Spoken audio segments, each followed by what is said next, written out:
Is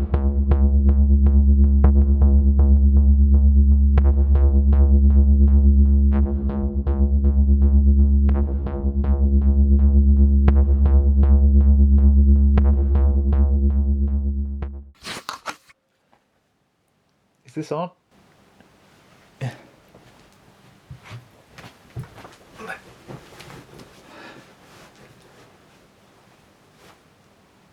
Hi folks, I'm Spencer, and on today's episode of Cult Mania we are going to be looking at shit, they're upside down.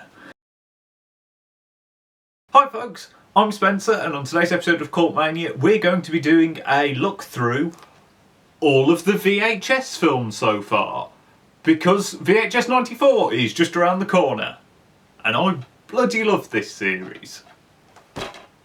For those of you that don't know, the VHS series is an anthology horror series where all of the films, all of the shorts, are found footage. The first one, they sort of all look like they've been filmed on VHS, hence the title. That sort of goes out the window a little bit the further into the series we get. It looks like, obviously, VHS 94, if everything's supposed to be set in 94 or before, we're going back to that.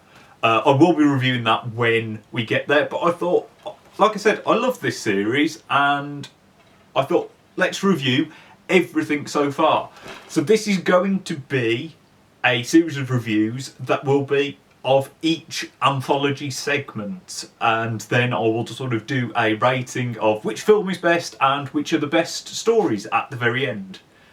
So this is going to be fun and probably a super long video, so buckle up. We have many stories to talk about. So I'm going to do them in the order that the films were released in. So obviously VHS 1 is the first one, and I'm going to do each story in the order that it would be displayed in the film.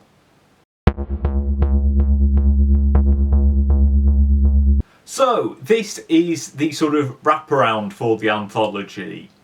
This follows a series of horrible blokes who appear to make money by sort of filming themselves doing horrible things, like sort of smashing up a building or sort of harassing a woman, and they are tasked with going to a house to steal a VHS tape. They're told they will know what they're looking for. When they get there, they find this horrible sort of grotty, abandoned looking house filled with VHS tapes and a dead guy. And as they attempt to find the VHS they're looking for, they constantly play different VHS tapes, hence how we have the anthology structure. As a wraparound, this isn't too bad. It's a nice tone set in that it is really quite creepy. I mean, not to give too much away, but stuff changes around the house and it's clear that they're not alone in the house, and that works really well. It keeps this sort of unsettled tone throughout. The main problem is it doesn't really feel very resolved by the end, and the characters aren't very likeable, so you're not really rooting for anyone. But I do think it works nicely to keep the audience unsettled between segments.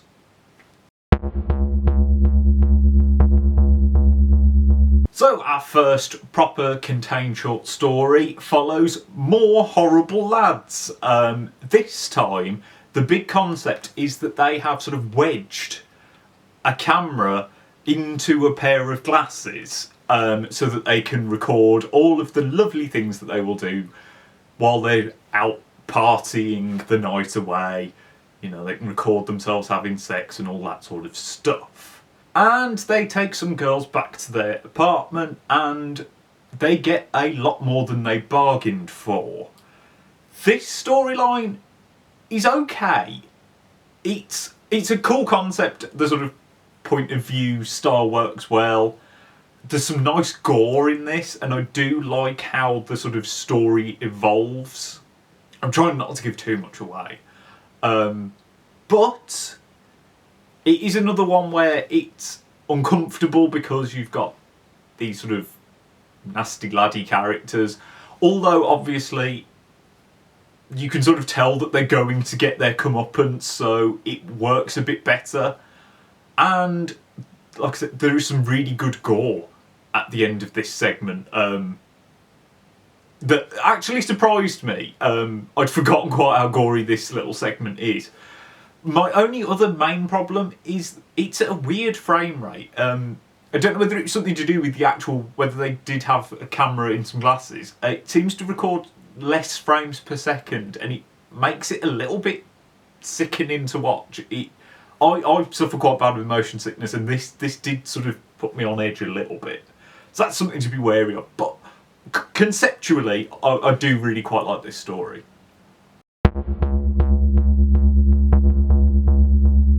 Our second storyline is a much more sort of slow burn affair. This, as you can tell from the title, follows a couple who are on their second honeymoon.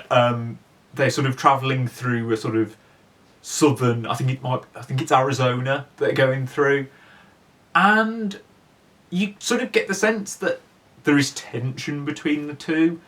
And then one night when they're staying in this sort of crappy motel, a stranger knocks on their door, and after that, you just get the sense that they aren't the only people that have tagged along on this trip. And this is one that goes much more for unsettling. Pretty much every other story, in fact, actually, yeah, every other story in the first VHS is sort of supernatural to some extent. This is the only one that isn't. And like I said, it's very slow burn. There is a violent sequence, but it's sort of shocking and bleh. And actually, I think it really works. I thought this story was really boring the first time I watched VHS.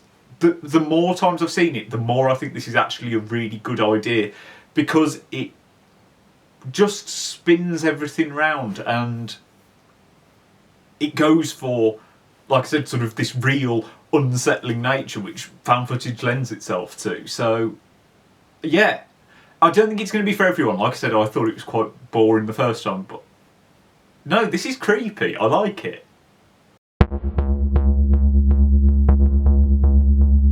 As anyone who's sort of managed to figure out from the title, we're in a sort of slasher territory with this one.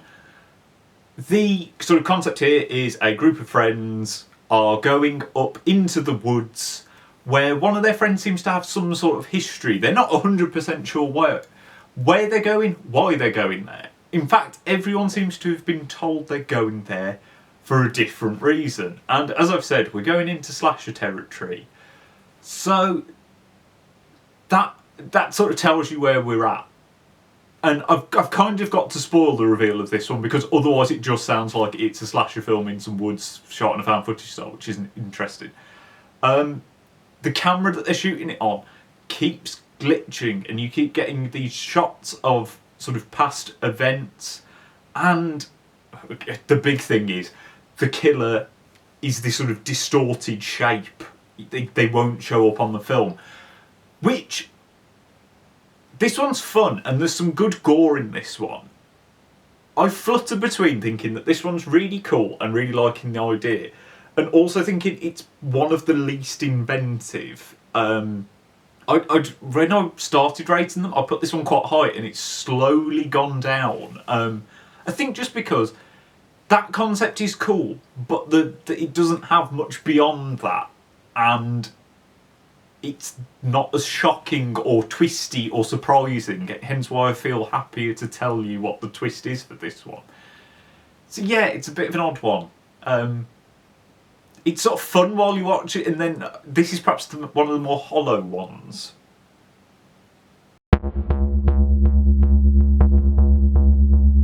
Along with having quite a long title, this is, on paper, a very interesting story. Mainly because of how it's told. It's entirely told over Skype, or a sort of amalgamation of FaceTimey type stuff. And it does that quite a long time before we had sort of Unfriended and all those sort of films, and obviously more recently like Host. It follows a woman who believes her apartment is haunted. She's getting these sort of strange lumps on her arm. and she's calling her boyfriend who lives across the country, trying to sort of prove to him and herself that there is something going on in her apartment. And I'm not going to spoil the twist on this one, but what is happening is really clever, and I really like that. This one is let down by... There are a few points where you feel like you're just not really watching anything, because of the sort of restriction that comes with the camera being in the laptop. There are some points where like she's wandering around in the dark and you're like, I can't actually see anything. I mean, there's some good sound design that still makes it unsettling enough. And also I don't think the performances are quite as good in this one, and when you're mainly just looking at people's faces, that hits a bit harder here. And this one has a little bit more... There's a bit with some... There's a few points where people take their tops off in this one, like ladies show their boobs.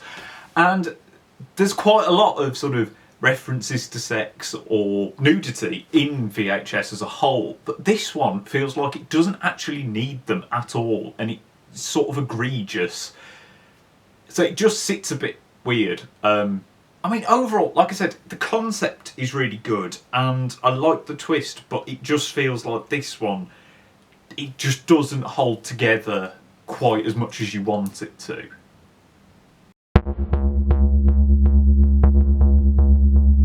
Now, this is our last anthology segment for the original VHS, and it's one of my favourites. It takes place on Halloween, as you can tell by the date, and it follows a group of friends who are planning to go to a Halloween party. The camera here has been inserted into the sort of head of like a costume. It's like a horse costume or something, which is quite good because it leaves people's hands free to film.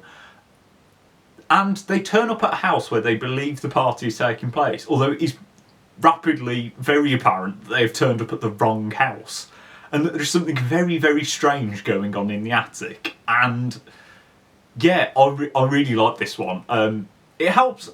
You can tell that the cast that they've assembled, they're all listed as the directors, and I think you can tell that they're having they are friends. And I think that works quite well, actually. They're likeable characters, which is more than you can say for a couple of the stories here. And the reveal and the effects that come along with it are really good, and they're really clever. And I like this one. It's unsettling, but fun unsettling. It's sort of spooky good time. Yeah, and I think it works really well as the sort of rounding off, because it does feel like a sort of climactic episode. It works really nicely to finish off the first anthology. So that moves us on to VHS 2, which I've always sort of held up as being one of the best anthology films. And, well, you'll see whether I still think that.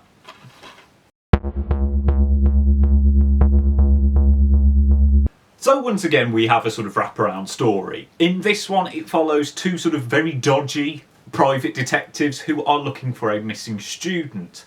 They break into his house and find a bunch of VHS tapes. And then it's a very sort of similar thing of you're cutting backwards and forwards as people watch the tapes. Stuff is happening in the peripheries, you know, you'll spot shapes moving around in the background. So it's, in a way, it's covering a lot of the same territory that the last wraparound did. But I quite like here, you get a sense of backstory, you get a sense of... it sort of brings some lore to the entire idea of these VHS tapes and why people are collecting them, what is going on. And I like that. I like that it's sort of building a world. And the characters, despite the fact that they're dodgy, they're a bit more likeable, they're a bit more charismatic here, so it doesn't feel quite so sort of, oh, I'm putting up with these people again. It works nicer in that regard. Also, this one feels like it has much more of an ending and feels more like a story rather than perhaps where the first wraparound felt a little bit more like that was all it was.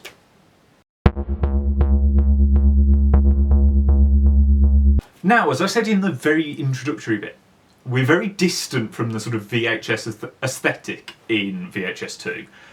Notably, in this one, the camera is in someone's eye. They've had an accident, like they've been in a car accident, and they've got this robotic eye, which is what we're seeing it through. And this is like a trial run. It's not something that's been used before. And we're told very early on that we might see some glitches. Those glitches appear to be ghosts. Now, this one is technically really cool. You know, I like the sort of point of view aspect. It does a lot with that. There are lots of cool shots where people, well, the body you are looking through, like looks in a mirror, and you think that's quite a technically cool thing to do. There's a bit where they look through the peephole on their door, and it's one sort of continuous movement. And I really like that. I think that's really clever. That is perhaps the problem with this. It's a little bit more clever and not perhaps 100% a full story. That being said, there are some really good jumps. It's spooky, and the sort of kicker at the end of the story is really good. It packs a lot in. It just doesn't necessarily feel a lot. It feels like a short. Which, to be honest, this is an anthology series, so that's fine. It just perhaps doesn't feel quite as fully fleshed out as some of the others, and some of the others that are in this, well, one of the others that's in this anthology.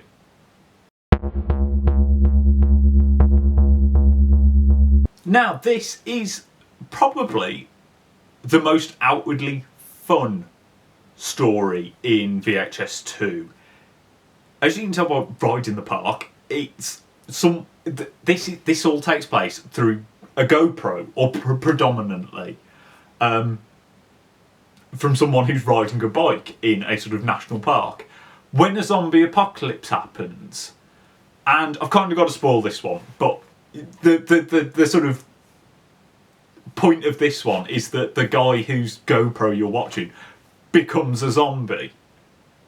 So you're watching it from a zombie's point of view, which is a really neat little idea. And as you can tell, that's where the fun comes in, because it's sort of, you know, that you get them eating people or trying to eat things that aren't people and going, that's disgusting. And they make really funny noises. The zombies like, and it works. It really is fun.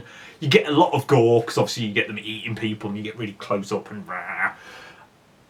And then somehow the actual end of the story manages to pack a real sort of emotional wallop, and I think it's because this is outwardly the most fun, and then suddenly you're sort of confronted with some emotion, and it's really weird, but it's really cool. Yeah, I remembered this one being worse than it was. Actually, I really quite like it, and it's really quite short, which I think it's a gag. You are the point of view of a zombie. It doesn't waste your time. It just does that and finishes. So it's good.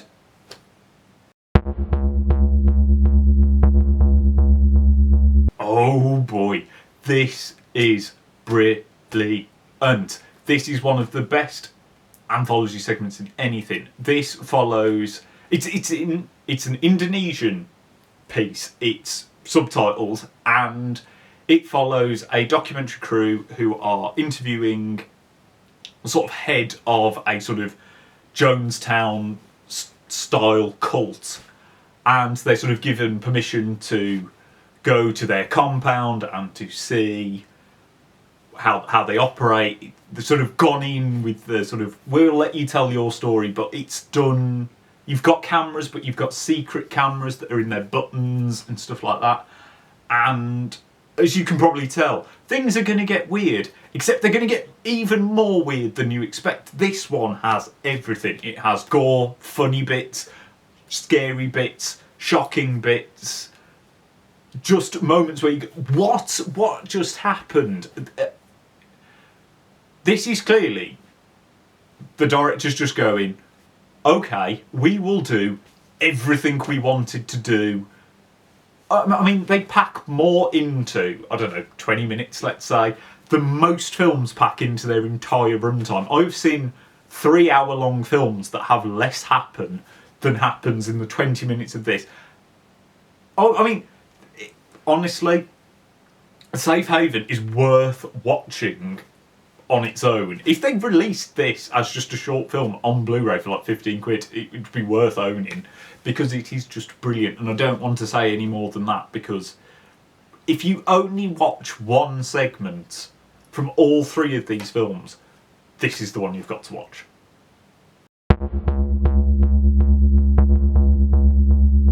And from a super high to probably one of the lowest points, this is, as you can tell by the title, Slumber Party Alien Abduction, or whatever it's called.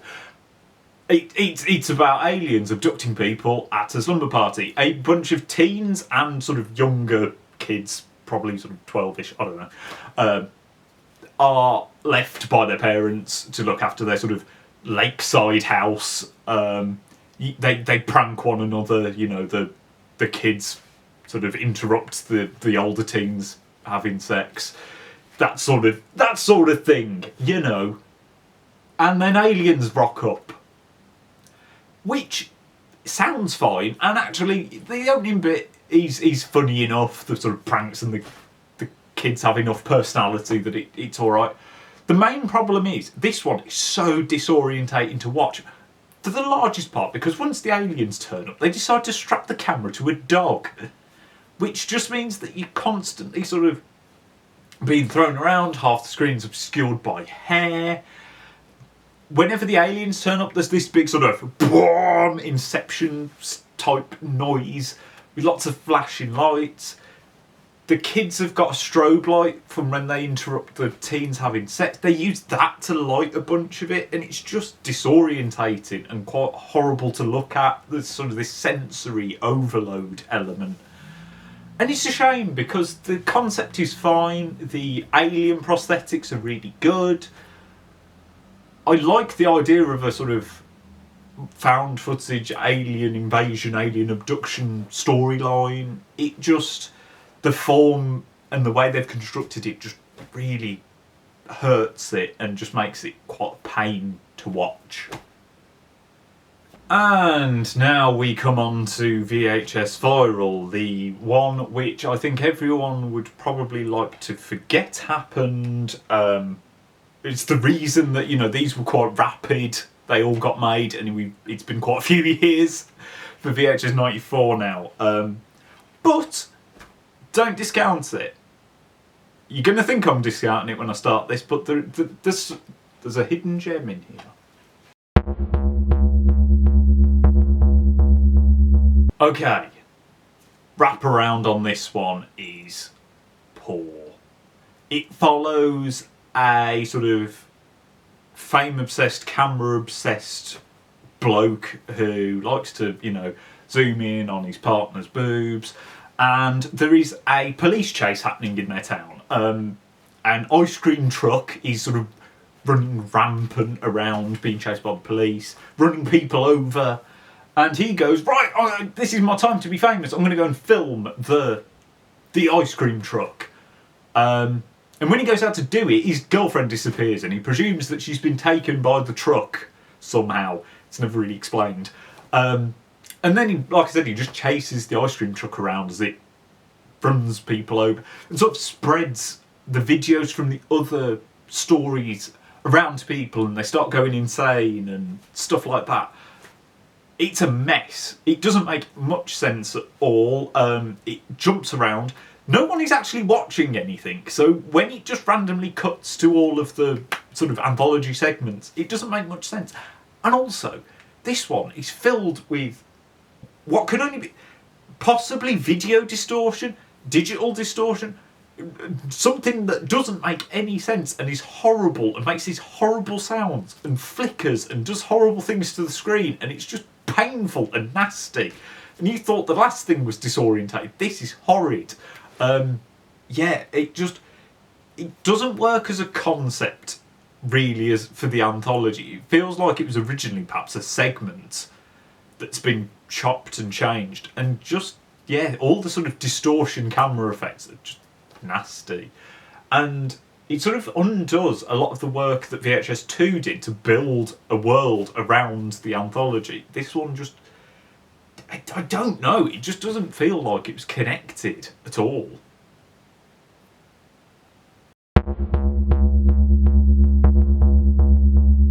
Now, we are going into a sort of full-blown mockumentary style, with interviews and, you know, news footage, sort of like how District 9 is, which I'll come back to in a second.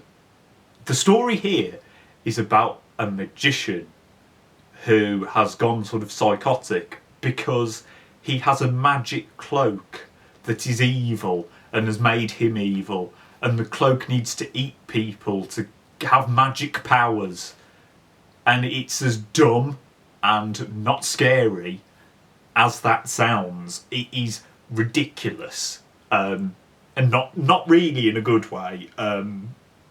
The performances here aren't great. The visual effects are quite poor.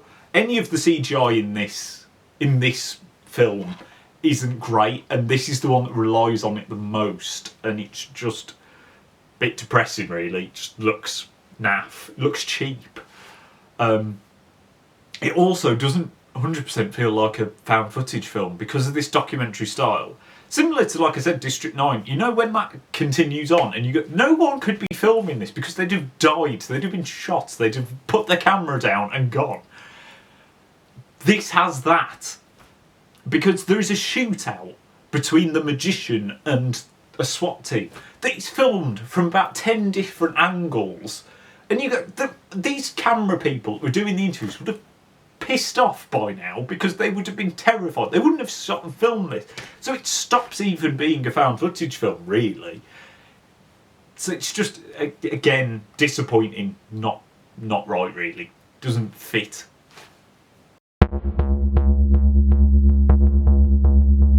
Thankfully, we are now on much surer ground. This is another subtitled one, this time in Spanish. I don't know why, I seem to really like the ones that are subtitled. This one follows a sort of scientist who, in his basement, has built a machine that is sort of a gateway to other universes.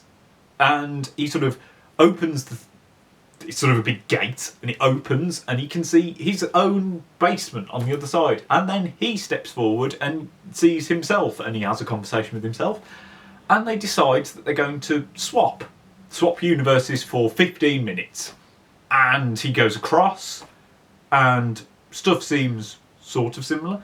Photos have changed in the house, but nothing seems too strange. Except for his wife seems very horny. And she's invited 2 men over.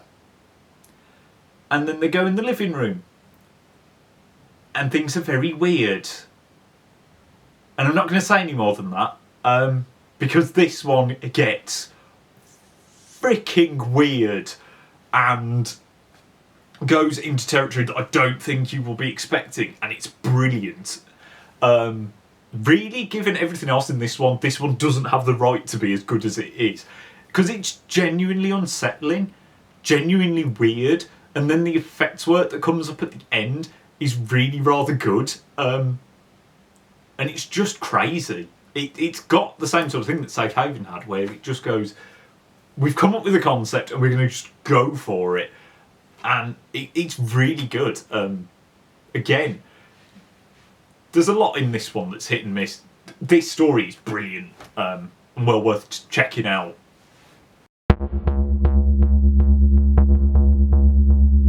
Okay, so we're on to our last segment, really, and it's all right.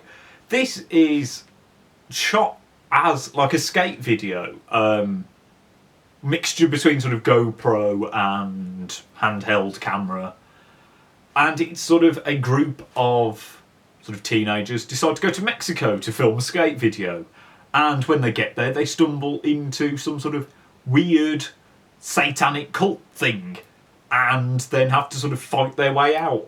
against sort of cult people and skeletons. And it's okay. It's sort of entertaining enough. It's probably like the least story driven. It's more of like it's a skate video where they end up having to fight monstery things. Which is fine. It perhaps overstays its welcome a little bit. I'm sad that it isn't all filmed with like one of those super fisheye lenses, because that's what skate videos look like to me. But it's entertaining enough. The characters, there are some funny lines of dialogue, like the fact that I think there's like, they killed Gas Money Kid. That's funny. The stuff like, this is fun. The effects are pretty good. There are just some points where it gets a bit disorientating. You get a bit too close to things to really be able to see what's happening. But no, generally this is all right. And it's a fun one to end the sort of story, the anthology on. So that was lots of little reviews. Even VHS Vault, which is easily the worst of the films. It is not the best VHS so far, as Crave Online have said, whoever they might be. Even there, though, you have stuff that's interesting. And I think this is the great thing with VHS as a whole, an anthology series as a whole. It's a great way for directors to just have fun with an idea without feeling like it's got to be stretched out and overblown. And I think it really suits found footage, these short things, because how many found footage mockumentary type films does everyone moan that you have to sit through half an hour of people that you don't like talking before the scary stuff starts happening? And even then, you still end up with lots of points where people don't talk, just talking, or you're just looking at the dark. Shortening it to 20 minutes is a brilliant way of doing found footage. I'm not saying that they're on, Norroy's brilliant, Blair Witch is brilliant. I watched Lake Mungo this morning, that's brilliant. But I just think found footage works so well in this shortened form, and these films are proof of that. And some of these segments especially are just something that any filmmaker should watch, because it shows you what you can do with this sort of limited setup. Okay, so with 94 around the corner, let's do a little rating of each film and the stories in general. No one will be surprised to find that I put Viral at the bottom of the list, just because it has one really good story, one pretty decent story, and two that are let down. And I think the wraparound is boring. Actually, it has a couple of sort of slightly offensive moments. There's a bit with the Hispanic family that kill each other that feels off, very. There's a bit with the sort of pervy porno director as well that's just a bit uncomfortable. Goes on a bit too long. So yeah, that's at the bottom of the list. But still, 4 parallel monsters worth checking out. Then I'm going to put VHS, the first one, a second, just because it's perhaps the most uneven. Nothing in this is outright bad, but just for something that's 2 hours, they could have perhaps cut out a story just to shorten it up. It felt like quite a long time to watch it, and I like a lot of the stuff in here, but it did feel long. Which leaves VHS 2 as being the best of the bunch. None of it, apart from I really like all the stories in here, including the wraparound, except for the alien one. That does let the side down, and it did make me wonder about putting it at top, because I probably like all the ones in the first one more than I like that one. But the ones that work in here really, really work. So yeah, VHS 2 is the best one. And the great thing is, if you only want to watch, they're not connected enough that you can just watch. You can start with VHS 2 if you really want to. I'm going to do a list of all the anthology segments as well, because I bothered to do it. I will have to read this because I won't remember all the titles in order. There are 15 in total, so we'll start at 15 and we'll go up to the best one. I'm putting Vicious Cycles, the wraparound from VHS-athon at the bottom. Then I'm going to go with Dante the Great, because it's not that great. Then Alien Abduction, you know why. Then the one with the stupidly long title, The Sick Thing That Happened to Emily When She Was Younger, because I think it pisses me off more because the concept was really good. Then we will have Tape 56, the wraparound for the first film. Then we'll have Bone Storm, the skate video. Amateur Night, great concept, painful to watch. Phase 1 clinical trials, great concept, interesting to look at, not enough story. Tuesday the 17th, slowly going further and further down the list the more I think about it. Ride in the Park, fun concept, actually funny. Tape 49, the wraparound for VHS-2, which I didn't... This is a weird thing with that one. It's tape 49, but seems to take place after tape 56. Don't understand that, but there we go. Second Honeymoon. This has slowly crept higher and higher up the list as I've been re-editing this. Because I do think, because it's different, and because it is actually quite unsettling and slow, I like it for being special. Then we have Parallel Monsters, which is just bananas. So that's at number 3. We're in the top 3 now. I should have probably counted these. At number 2, we have 10, 31, 98. Year I was born. Just for being sort of a great bit of everything. I'm actually not sure now whether that and Parallel Monsters should swap, but... And then at number 1, you know, it's Safe Haven because it's brilliant. And like I said, it's one of the best. It's the best segment in here, in any of these. I'd argue it's probably the best segment in any anthology film, period. It's brilliant. And yeah, watch it. So there we go. That's my opinion on the entire VHS franchise so far. I'm very much looking forward to 94. Please check back for my review of that. It will be up as and when the film is released on Shudder. Please let me know down in the comments what you think of VHS as a whole. What's your favourite segment? Which is your favourite film? Like and subscribe so you don't miss any more videos, including that VHS 94 review. And I shall see you next time.